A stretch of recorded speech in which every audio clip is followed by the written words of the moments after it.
Hey, everybody, it's Heidi Harris, Heidi Harris Show podcast. How are you doing?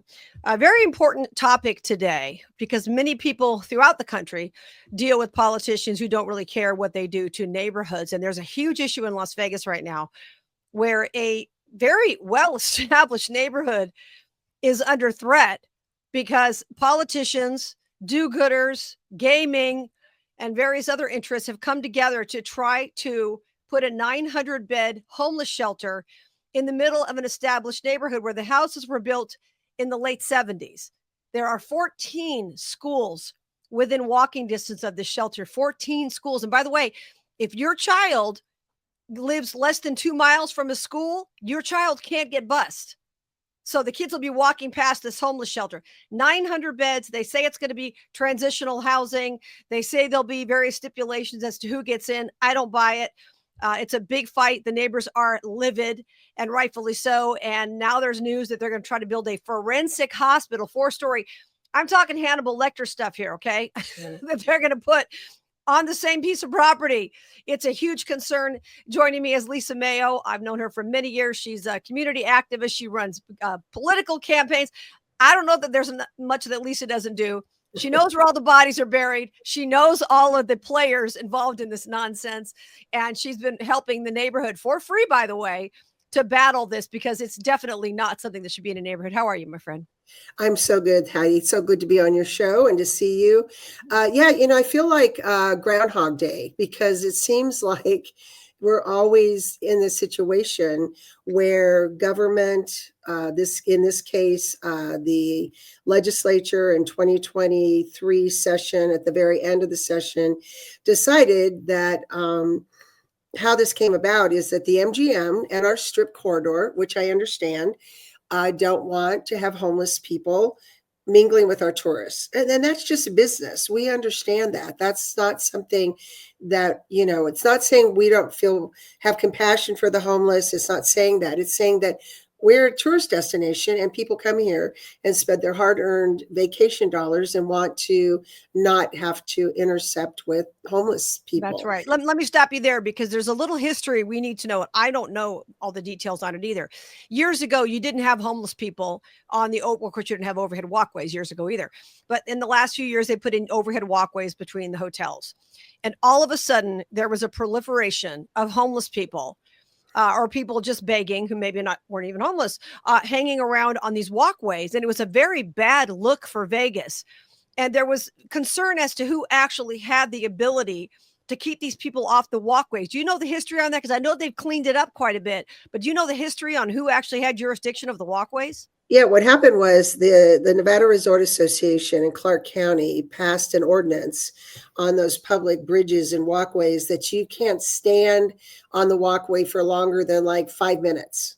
I mean, it was an ordinance that was passed. I know the ACLU locally here, I believe, tried to fight it as a freedom of speech or, a civic, ACLU matter, but that's what they did. So those sidewalks are, I believe, they must be owned by the Clark County because Clark County passed an ordinance basically saying you can't loiter or stop on those sidewalks for longer than like 5 minutes, and you can be cited. And so if you're taking a picture, I mean, those walkways are wonderful view sheds, wonderful places to take photos. So you can stop and take a picture, but that's the extent of it. You can't hand out flyers or set up a water stand or be a homeless person that's got a sign up there standing on the bridge.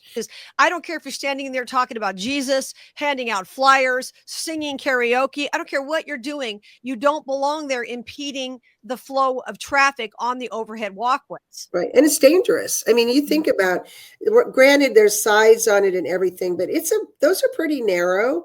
Mm-hmm. And when it gets jammed up or something should happen, there's, you only have 2 ways to go. It's not like you go, the way you came or back the other direction. So I do think it's a safety matter too. And it's also, remember, everything we do on the Las Vegas Strip, Don't get me started on F1. We're not here to talk about F1. Oh, But by the way, people should know, because you and I've talked in the past, you can go back and look at the archives of my videos. Lisa has been representing the people who have had their businesses destroyed due to the debacle that is F1. Go back, look at the videos. I'll link some of them here. It's a huge deal, and it's still ongoing. Still ongoing. But every little thing we do to the Las Vegas Strip, whether it's, homeless, signage, whatever, impacts the quality of the visitation, that the livelihood of our community. Those 40 million tourists who come here are the lifeblood of Southern Nevada.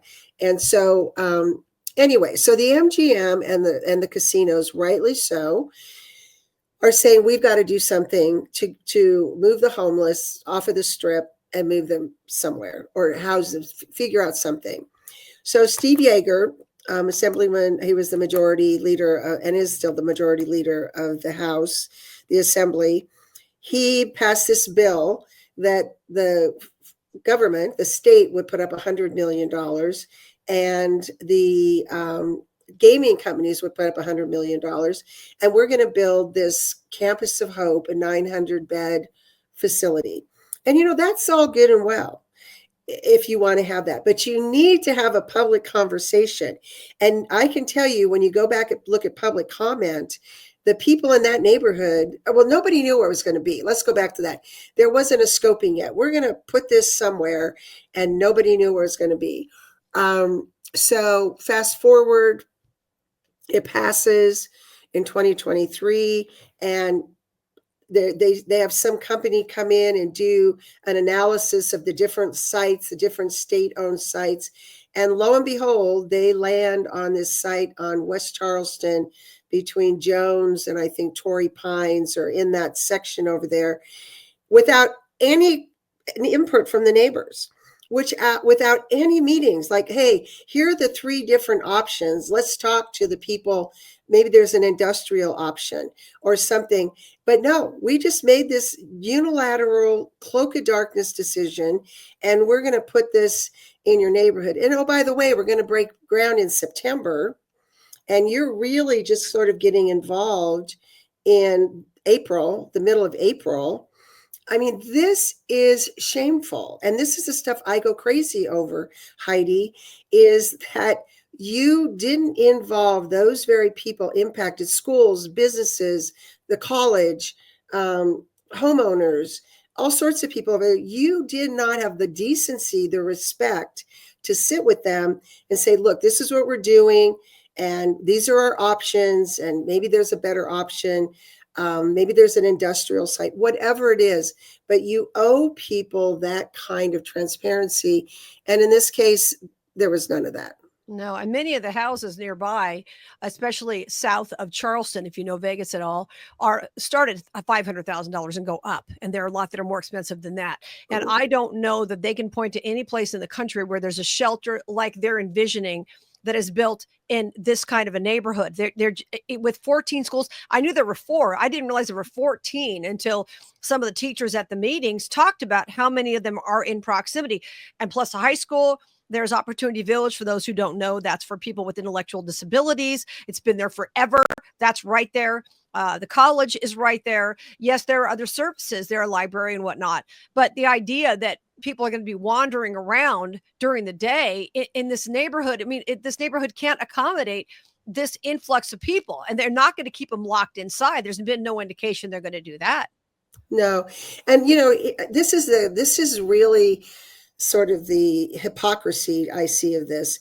The big companies, the MGM, the hotels, all the companies that are coming in to fork up this $100,000 don't want to deal with homeless people.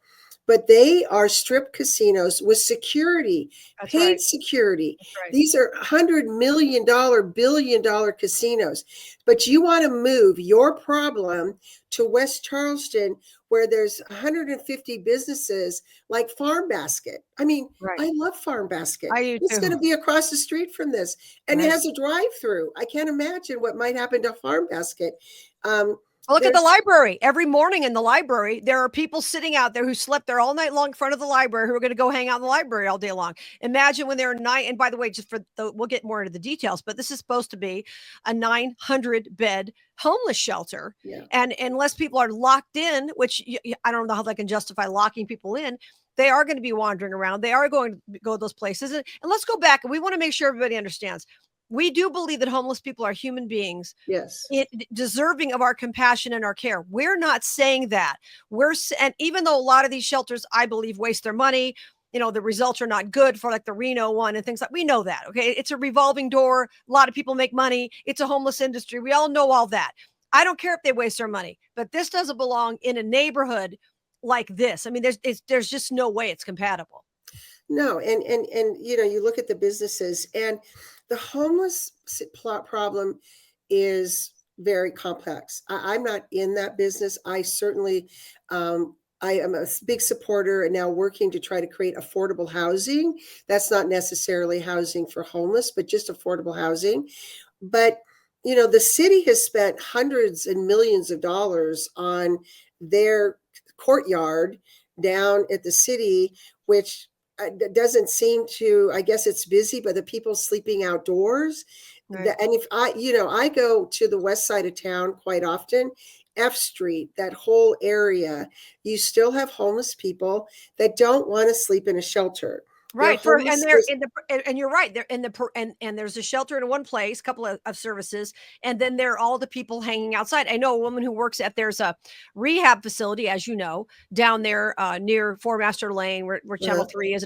And it's a rehab facility. In other words, if you're homeless, you go to the hospital, you have surgery, you need a place to recover, you don't have a home, you go there. Great. I'm glad those services are available to people. They are human beings. But when you look outside the fence, it's all surrounded by homeless people. And that's the concern, putting this kind of thing in a neighborhood where people are just loitering. Loitering laws used to mean something. Yeah.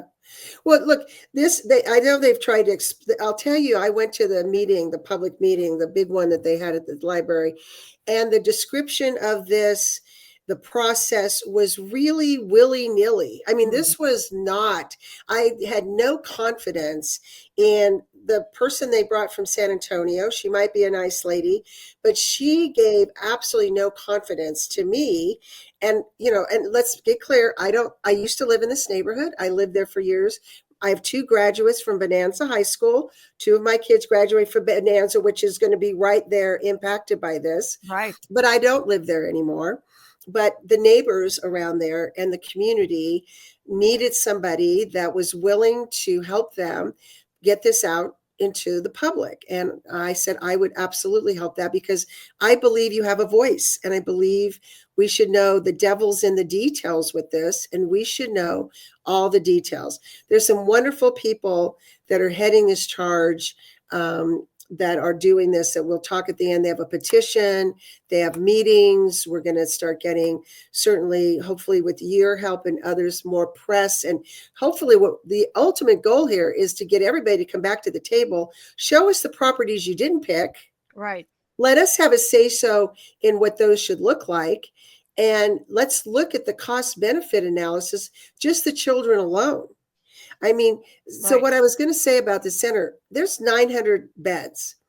So 900 people, they are going to be leaving, coming and going. That's right. And if they don't like it there, they're going to leave. And you have 14 schools and kids commingling and across, and businesses and traffic. West Charleston is a busy 6-lane, I think, in 3 lanes or 4 lanes in each direction, 3 lanes each street. Yeah. It just, and look at, I will say this community has already given so much to social services. This neighborhood has accepted, without any protest, Opportunity Village, which is a wonderful facility, the Stein Forensic Hospital, which is a 300-bed hospital that's there, the Ross and Neal Psychiatric Hospital that's there, that they're talking about tearing down and replacing. They've already done their share of taking in those services that we need to service the humanity of our community. They've already done that. Yeah, it's like 40 or 50 acres full of services for people out. Some are outpatient. I guess they have a place where they take in the criminally insane. To my knowledge, there's never been a problem in the neighborhood with those people getting loose or anything like that. Yep. That's different than homeless people wandering around who may or may not have, they don't have jobs. Most of them don't have jobs. They're going to be wandering around. It's a very different thing. But back to your point about the neighborhood, that zip code 89146-102, that has, as you said, they've done enough for helping social services in the town. Why should they be burdened with all of this? They shouldn't be. And, I think that what they have to look at and should consider is, if you look at San Antonio, that they're using as their, do all, be all sample of what they want to be. In San Antonio, that campus is in an industrial area.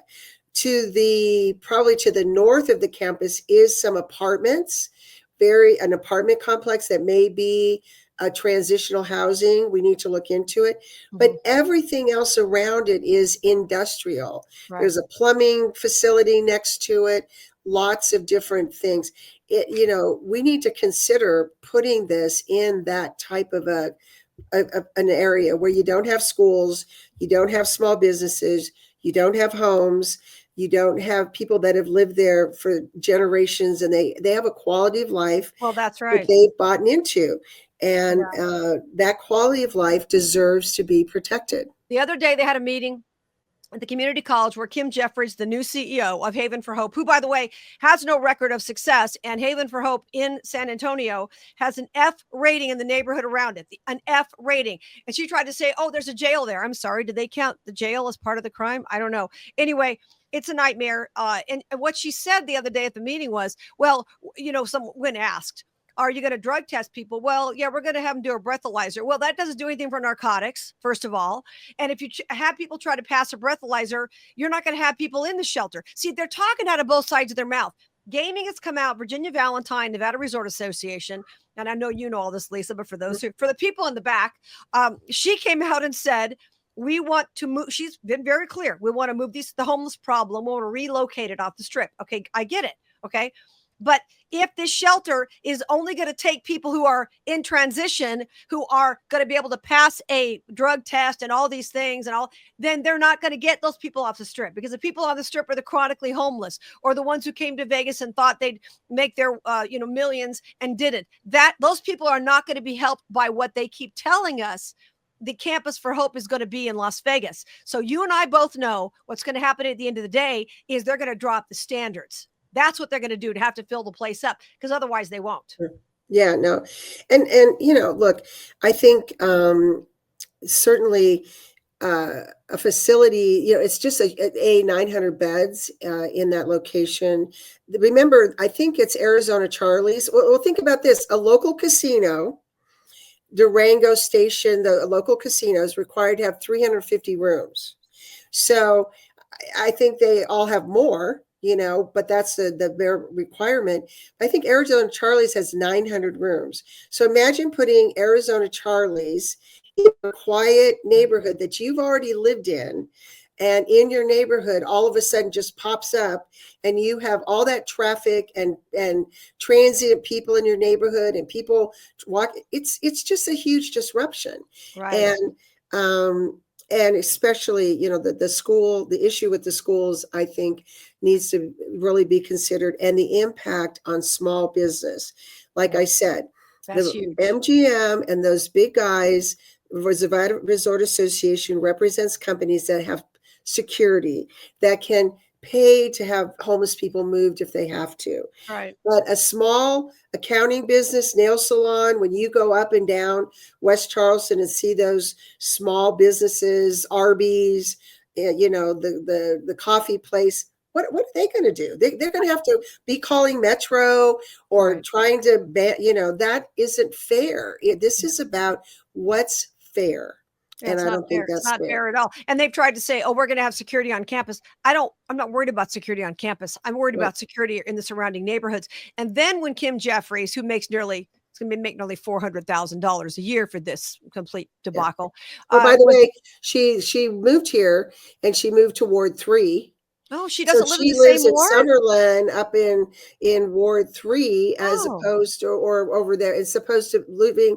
I think if you believe in this in the neighborhood, you should find a house within a mile of the shelter and live absolutely. there. Absolutely, she should. And during one of the meetings, there was a neighbor who got up and said, "Hey, there are a couple of places for rent in my neighborhood if you want to move in there." Yeah, But I she mean, couldn't answer the question when she was asking about crime and things like that. Are you gonna background check these people? Well, we're gonna look for serious crimes. I'm thinking, burglary, burglary. That's what I'm worried about. That's my biggest fear. Is I'm not worried about being killed by a homeless guy. Although I recently met a man who was nearly killed by a homeless man. He runs a storage place here in Vegas, down there, Bonanza Nellis. mhm. And I was helping a friend clean out her storage unit. And I got to talking with the guy, and he had a sling on, and a homeless guy came up out of the trench there, where the water goes, Mhm. came after him with a pipe. He put Oh, his arm up, shattered his arm, shattered his wrist, trying to protect himself from this guy who was trying to kill him. Now, is that every homeless person? Absolutely not. But it is some of them. And that's what we're worried about, because we have a guy, there's already a guy not too far. Cause sometimes I go to that park, you see him walking up and down the street all the time, screaming, talking to himself, yelling about court dates. He's clearly crazy. He puts a lot of stuff behind the wall at the fence. I mean, so it breaks my heart because I don't know what his situation is. But the problem is that it's dirty. I mean, when you have a homeless encampment, it becomes a biohazard. Just the other day, you and I texted back and forth. There was a story, I believe it was Boulder Highway. They had 55 motorcycles torched. yeah, And when I yeah. saw the picture in the RJ, our local paper, for those who don't know, I saw a picture of the RJ, and you see that all the motorcycles burned to the ground. And what do you see in the top corner, right behind the motorcycle dealership? Homeless A encampment. homeless camp. That's right. And then they cleaned it out. Well, the reason that's dangerous is because it becomes a biohazard. People are lighting things to stay warm, maybe intentionally, maybe not, or maybe accidentally they light things on fire. Beyond that, but it becomes it's third world conditions. And nobody wants any human being to live like that, but some choose to. Okay, fine. I don't choose to. People who live in that neighborhood don't choose to. So why should they be subjected to that mess? Well, and I think one of the things that the Campus of Hope made the argument that, well, we want the people that are here to be close to jobs and be close to transportation and that. And okay, I get that. But you can still put them, I think you can put them closer to the strip or in an industrial area. And look, RTC is everywhere. You can get, I see them. It seems like every time I'm traveling, there's a bus stop and I see a bus stop. And so we do have that kind of transportation. I think that they just have to be much more conscious of what they're doing with it and what their real purpose is. Now, this campus will have families, moms, kids, men, the whole different population of people Yeah. there. I keep talking Um, about single moms and everything. Okay, how are you going to protect them from unrelated people, adults? yeah, I mean, I know one of the things you can talk to homeless advocates, and they'll tell you that a lot of people don't want to go to the shelters because they're robbed. They're That's afraid they're right. going to get mugged. They're They afraid they're do. going to get hurt. That's one thing we have to figure out. And I mean, maybe in my next life, when I do what I'm doing, I would love to, because it's a very interesting, complex problem Right. that I've not seen their solution to. I'm doing some projects in Northern California, and I fly into Oakland or San Francisco, and it's almost crazy, like you are in a third world country. Right. The number of homeless around almost every hotel, almost gas stations. It's just everywhere. Yeah. But I think that what has to happen here is we slam on the brakes.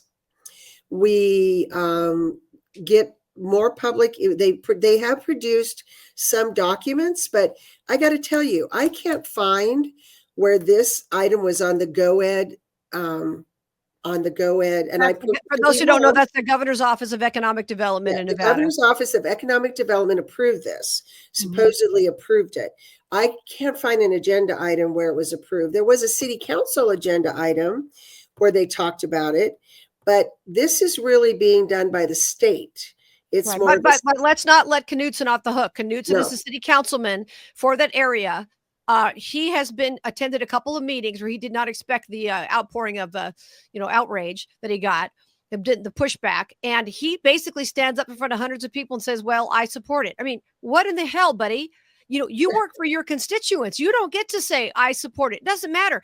Everybody else is against it. He knows it. He doesn't care. And then he says, "Oh, well, it's all about the state." Yeah, but you voted for it when you had the chance, knowing it was going to be in your district. And what's scary, Lisa, is the misplaced compassion that people have. I'll give you an example. I have some friends who live over in McNeil. You know where that is in Vegas, okay? For those who don't know, that is south of Charleston, and it's west of Rancho. Just that area, older houses, beautiful houses built in the 60s. They're all getting redone and everything, nice area. And they filmed car commercials there, and it's a beautiful neighborhood, right? But there are some people in that neighborhood who have a thing. They do a free library. Have you seen that with the box? Yeah. Yeah, and they'll put books in there. Well, somebody got on the neighborhood app and said, well, I think we should make that a food bank. Because apparently they have a little bit of a homeless issue because the homeless are coming from the drunk tank on Charleston over to the park on Okie. Okay. So they're saying, we should make it a food bank. What are you going to put in there? Top ramen, canned food? What are you going to put in it? Anyway, so my friend said, well, that's probably not a good idea. And my friends were trashed for even saying not a good. I mean, if I were standing out front of my yard in one of those streets feeding the pigeons, and 100 pigeons were in my front yard because I'm feeding. I'm not comparing people to pigeons. The principle's the same, though. If I were feeding the pigeons and throwing food out there, I'd have 100 pigeons in my front yard and neighbors complaining. But they're so crazy, some of the people over there. They don't understand feeding them is going to do nothing to solve the homeless problem, and it's going to attract more homeless people. I mean, I swear it's a mental illness with these people. Well, if they want to help the home, and we do, I mean, look, my kids every year, we collect blankets. I go and give, we've collected food. I mean, everybody wants to, we all have compassion for homeless. Absolutely. We all have compassion for people that are misplaced I think my heart goes out to moms who are working with kids that for whatever reason, get evicted, or they're still working, but things don't work out and they're temporarily in that middle part. I think you could have a 40-bed facility somewhere that would, those people could come through that are women that are not haven't been on the street. It's like, I need a place to be. Right. To me, that's where my compassion really is for those. Absolutely. People. And I think, if you were talking to us about putting a 40-bed, taking one of those buildings out, a 40-bed homeless facility for women, specifically moms, and maybe there's a section for a single dad that have a child that are displaced for a period of time, but they're working, they need a place to stay, save some money, get back into an apartment, whatever. Right. I'm all for that. That in that neighborhood would not be an issue. That's not what they're putting there. No, that's not putting that there. And I know somebody, and you know somebody, Kathleen Miller, who runs a shelter for women who are pregnant and have nowhere to go. It's called Living Grace Home. She's got a couple of locations. They are currently in neighborhoods. Yep. So there'll be 4 or 5 bedrooms in a house there. These girls are living in a neighborhood, nice and quiet. There's a house parent there. There are very strict rules on how they can behave and what they can do. But they're giving them a safe place to be until they have their babies and for a period afterward. Mm-hmm. Nobody has an objection to that, to your point. That's exactly right. But when you're going to allow people who, the basic thing is with homeless people, and some are mentally ill, and I get it. Many have been traumatized as children, and a lot of them self-medicate. I get all that. There are a lot of deep issues. But there are a lot of people who flat out don't want to follow the rules of life. And that's why they live where they live. They don't want to get up and go to work at the same time every day. They don't want to do the same things that you and I do to live indoors. They don't mind sleeping under a bridge because we can't understand why they do it. Doesn't mean, that's the problem with these do-gooders, this misplaced compassion. They think if they just show them the way that they'll want to have an apartment, and they don't, because then they'd have to show up on time. Then they'd have to give up their drugs and their dog and their booze. And they'd rather sleep under a bridge. It doesn't matter to them in many cases. And if I know somebody who used to work the homeless detail for Metro, and we had quite a conversation the other day, and he gave me an earful on what goes on with this and said, these people don't want help. You ask them and they don't want help. There are exceptions, but there's already a huge amount of money spent in the county to help homeless people. And once again, not saying they can't have this, but the point of putting this here is just insane. It just makes no sense. No. And like I said, what I'm really advocating for is transparency. Yep. Go back and show us what other parcels. There's a piece of industrial south of the airport. So it'd be Las Vegas Strip and well, not quite Sunset, but just south of the airport, big industrial piece. And I looked at that and I thought, that would be a great place to put this. There's not a single house around. Right. You're right on the strip. You can take the bus to Henderson, to North Las Vegas, get a job. There's not a single school within forever. And it would be difficult even to traverse that the people that wouldn't like it would be Town Square, which is the beautiful outdoor shopping center we have right there, because I think it's close to that. They might be worried about the homeless now coming over into their shopping area, because I go there all the time. I never see any homeless in that area. Right.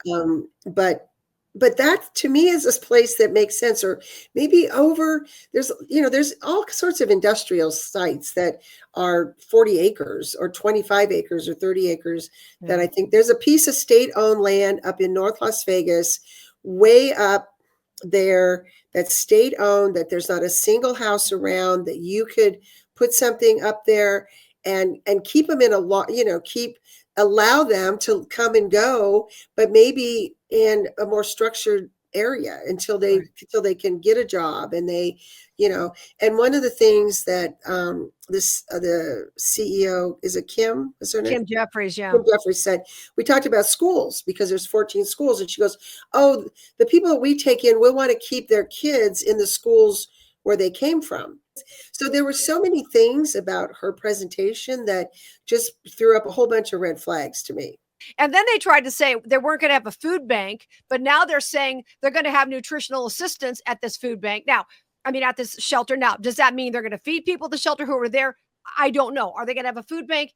I don't. So the problem is they're not clear on any of these things. And when pressed for details on any of these things, they can't explain it, because she thought she was going to waltz into town, make nearly $400,000 a year and not have any pushback. And now when people are actually asking her questions, and a lot of people are asking very good questions, she has no response to anybody. Well, and remember, this facility has an annual nut of about, I think it's $60 million a year. So what they're trying to do is get North Las Vegas municipality to put in $15 million a year, City of Las Vegas, $15 million, Clark County, 15, and Henderson, 15. I don't know if all of those people have opted in, but I can't imagine the taxpayer of Henderson need to know. And in Henderson, we're running at about $11 million deficit in our budget this year.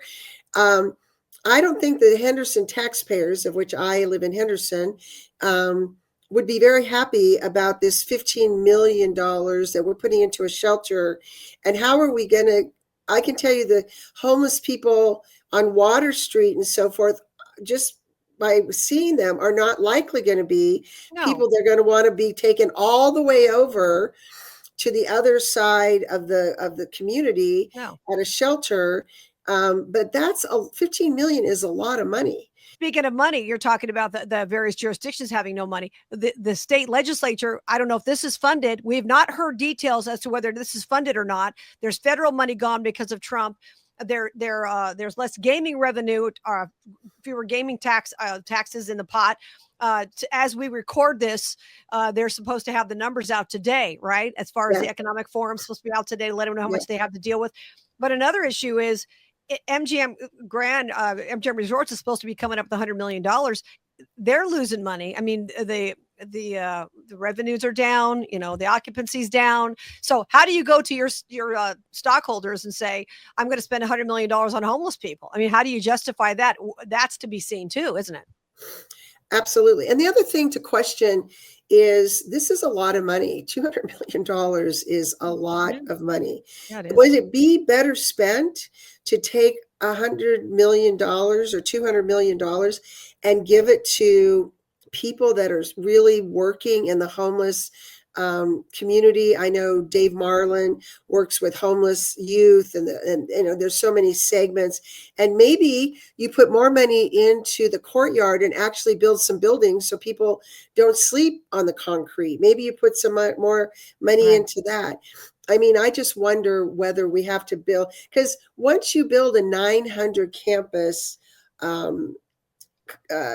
homeless community, regardless of where it is, the annual nut is huge. And what happens if you can't raise? What happens if privately and you can't fund $60 million or $120 million a year? What do you do with a shuttered 900 bed facility? Can't imagine. That doesn't function properly. There's just so many questions that I think more public meetings, more investigative reporters, more people like yourself, the neighbors in the community coming together to really ask the serious questions and get the details and decide if this can go into another location. Because if you do a cost-benefit analysis, true cost-benefit analysis of this location, there's no way that the benefit outweighs the cost. Absolutely. To businesses, school children, quality of life, crime. There's no way. I mean, no matter how fancy Jeremy Aguero gets with his numbers, there's no way that Jeremy, if he does a cost, because he's on this project, if he does a cost benefit analysis, Jeremy, and really look at the cost, there's no way it pencils. Absolutely no way. I like to use his math when I'm going to my husband every month for the budget. Here, the way he does it, I don't know. That's some crazy math there. Anyway, I don't want to pick on Jeremy, but yeah. I don't want to pick on Jeremy. Jeremy's and I've known each other forever. Very smart guy. Wrong on this. He was wrong on Raider Stadium, but I do like him. He's wrong on the A's. He's wrong on F1. He's wrong, but it's his job and I do my job and we aren't always going to agree. That's right. I think he's a sweetheart. So. Yeah, he is. He's a very smart guy. Well, listen, Lisa, I'm going to link everything. I know you've got a petition started and I'll put a link to the petition. I'll put it here. Do you have to live in the area to get on this petition? What are the criteria for it? On the petition, it does have your zip code. And we do ask for your zip code. Okay. I don't think that they're certainly going to look at those zip codes, the 4 zip codes that kind of make up. I think there's 4 that kind of make up that area. You got 146, 107, 102. What am I missing? 147? 147? 147, I think. Yeah. I think those are the 4. Okay. Certainly those people from those zip codes are going to be, get preference as to, look, you're speaking for that. But I'm an absolute believer in other parts of the community supporting people that are being faced with something in your neighborhood that you really are against and you really have a concern about and you don't want. So I'm sure anybody can sign it, and we'll just make sure that when we analyze the signatures, we put those 4 zip codes, at the top. But I think showing support from other jurisdictions that don't want to have their tax dollars put into this, I think that's a legitimate issue also. Right. And it's very difficult for people to move who live in the neighborhood. I've got some friends who live over there and they've either put a lot of money into their houses in the last few years or whatever, or they can't financially move. What do you buy? Take your equity and do what? There's that factor. And for business owners, it's extremely difficult to move because then you've got to try to get your clientele to find you in the new location. It can destroy your business to have to move. But remember, West Charleston, I don't know what, I'm going to go through and look at each corner, the NDOT report, but it has to be 200,000 cars a day. I mean, crazy. It's crazy. If I have a business on West Charleston and I have all that traffic going by and I've been there for 15 years or whatever, there's no way I'm moving. There's no way I should be forced to move. And you drive through those. I used to live on Westwind Circle, beautiful home, beautiful neighborhood. I loved it over there. You drive through those neighborhoods around there and it's quiet. Yep. The homes they're older, beautiful homes with beautiful yards, and nobody should have to be forced to move from their home for something that the state or a government wants to do. That to me makes absolutely no sense. Looking out for your neighbor, even if it's not in your neighborhood, is very important to send a message to these people that zoning laws mean something. Yeah. something not fit for a neighborhood, it should not be done. So Right. there you go. All right. Okay. Have a great day. Thanks for having me on. I Appreciate appreciate you. it. Thank you. Bye. Yeah, Lisa, she's a go-getter. Just wanted to make the point here when it comes to homelessness that I don't look down on homeless people. I don't think I'm better than them. Anybody can be homeless. I understand it. But I will say this does not get addressed enough. In a world where you have church family and your own family, but your own family sucks. Okay. I know a lot of people don't have good families, but if you are, let's say you're 50 years old, you've lived your life, you've been married, maybe you've had children, maybe you've had a friends, church, whatever it is, wherever you go to worship, you should have a community by that age. And a lot of people don't. And it's because they don't choose to have a community. And many times they'll find some homeless person on the street and then you'll hear the story. Oh, well, he hasn't talked to his family in 10 years. Now, maybe the family sucks, but where are your friends? Where are the other people you could turn to? I guarantee you right now, if something horrible happened to me, I promise you, I would have people I could stay with. If my house burned down, I have friends I could stay with. My husband and I we've got a lifetime of community that we've built around us. Some friends of mine the other day had their garage burned down in their house, and we brought them a generator and we took their food and put it in the freezer and in our freezer. And we come together. That's what you do. But there are people in this world who don't want to do this. They don't want to give in themselves for other people. They don't want to put the effort into establishing relationships or maintaining relationships. They want to be the king of the road, as the old song goes. And that's fine. But your rights should not supersede mine. Your rights you don't get to poop in the park. If I don't, you don't get to sleep in the park. I went into a store the other day, a donut shop. They had a sign on the door that said no pets. I walk in, there's a woman sitting there. She's homeless because she had 7 bags of stuff around her and a dog on her lap in the homeless place. Now, I don't care what a private business does. You want to let her in, go right ahead. But you don't have more rights than I do. And these people think they can live anywhere they want to. A lot of times they'll put a tent in the park. I ran a guy off one time. There's a park in Vegas called Desert Breeze. This guy kept bringing his motorhome and like he'd be there for days on it. The motorhome was spray painted black. Pull up his lounge chair. I said, you can't live here. He said, yes, I can. What? No, you can't. But that's their attitude. They don't want to do what I do and you do to live indoors, yet they demand you have to give me this. I get to live there. I get to poop there. I get to sleep there. I get to do whatever I want to. And that's an arrogant attitude that many, many of these people have. And anyone who's worked in the homeless industry knows it. There's help out there for you. There should be help, but it should be family first, church second, government last. And if you have not taken the time in your life to actually form relationships, which requires giving of yourself, and therefore you have no cushion, that's on you. That's it. That's on you. You've got to, if you don't have any kind of backup plan, nobody who would take you in, nobody who cares about you, then you haven't lived your life correctly, as far as I'm concerned.